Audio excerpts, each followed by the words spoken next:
Hello বন্ধুরা, good evening সবাইকে। আজকের ব্লগটা একটু লেট আপলোড, তো আপনারা কেউ কিছু মনে করবেন না। যারা কন্টিনিউ আমার ব্লগ দেখেন অসংখ্য ধন্যবাদ সবাইকে। তো বন্ধুরা, আজকে আমি রান্না করব ছোলার ডালের, তো ছোলা ডাল দিয়ে ডিম দিয়ে রান্না করব। এখানে অল্প মশলা বেটে নিয়েছি, আর প্রথমে তো তেলের উপরে পেঁয়াজটা আমি সুন্দর করে ফোড়ন দিয়ে তারপরে ভালো মতো মশলা কষিয়ে এখন সিদ্ধ করা ডালটা দিয়ে ভালো করে কষিয়ে নিব। তো বন্ধুরা, এর ভিতরে অনেকে তেজপাতা দেয়, অনেকে দেয় না, তো আমি আর এটা দিলাম না, অ্যাভয়েড করলাম।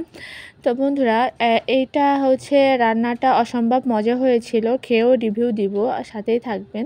তো এখানে 4টা ডিম আমি সুন্দর করে ফাটিয়ে নিয়ে ভালো করে হচ্ছে মিক্সড করে নিয়েছি, আর এখানে এখন ডিমগুলো একে একে সব ভেজে নিচ্ছি। তো বন্ধুরা, রান্না করতে করতে একটা কথা আপনাদের সাথে শেয়ার করি। রান্নাটা অনেক মন দিয়ে রান্না করেছিলাম, অনেক সুন্দরও হয়েছিল খেতে, কিন্তু একটা বিপদও হয়ে গিয়েছিল, যে রান্নাটা করতে করতে বা এই রান্নাটা খাওয়ার পরে একটা বিপদও হয়ে গিয়েছিল।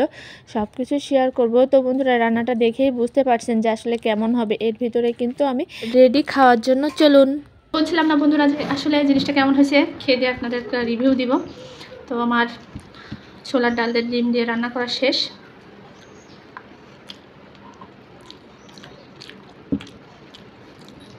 তো আপনাদের দাদা খেয়ে ছেলের সাথে বলেছে অসাধারণ রান্না হয়েছে। নিজের কথা নিজেকেই বলবো।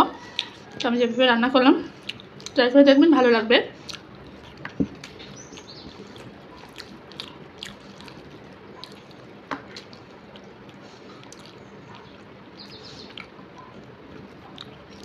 আলু দিয়েছি, সত্য কথা বলতে গিয়ে অনেক মজা হয়েছে আজকের তরকারিটা।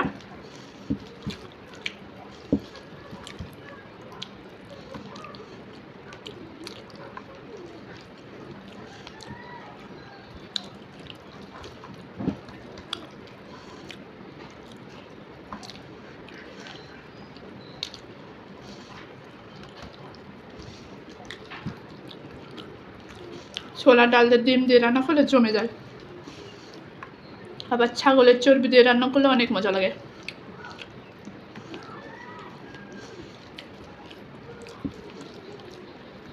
ঠিক আছে বন্ধুরা, ভালো থাকবেন। আজকের মতো ভিডিওটা এই পর্যন্তই। সকলকে টাটা, বাই বাই।